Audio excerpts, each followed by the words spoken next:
Hello, my name's Ryan, and today I'm going to show you how to clean this. Start by taking everything out of there.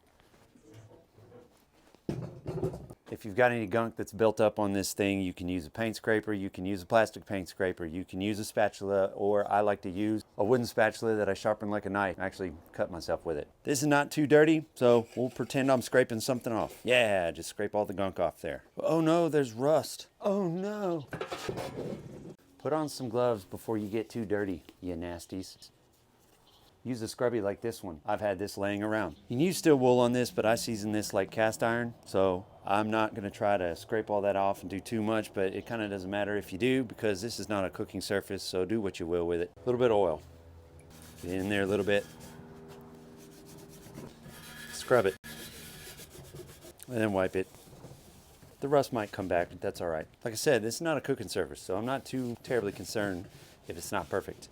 Flip them over. A little bit of rust again. So just scrub that out a little bit. A little bit of oil. Smear it around. Don't forget the sides.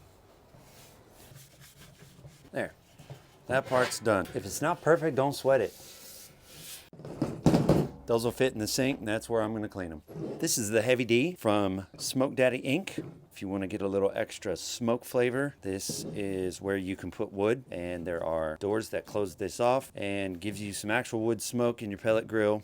I clean this up just the same way. I put some oil on it, scrub the rust, do my best to keep it clean.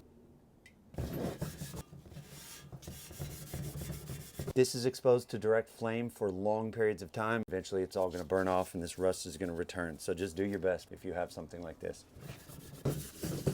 I just give it a little wipe down to get rid of the excess. This is done. For the inside here, I use a brush, get some of this loose stuff. Keep in mind some ash gets underneath here. Vacuum out the ash and the ash pot.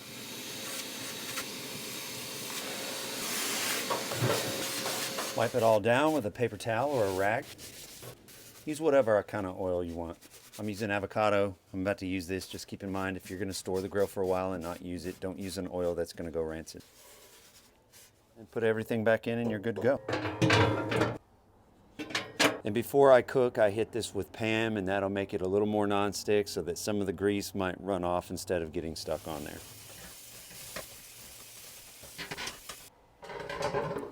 So there it is. This is not really that complicated. I do this every time that I cook, and it doesn't take very long, especially if you're not trying to make a YouTube video. But if you're familiar with this and you have some tips and techniques, put them down in the comments. Let me hear them. I want to see what everybody else has got going on. And as always, thank you so much for watching, and I hope this helped.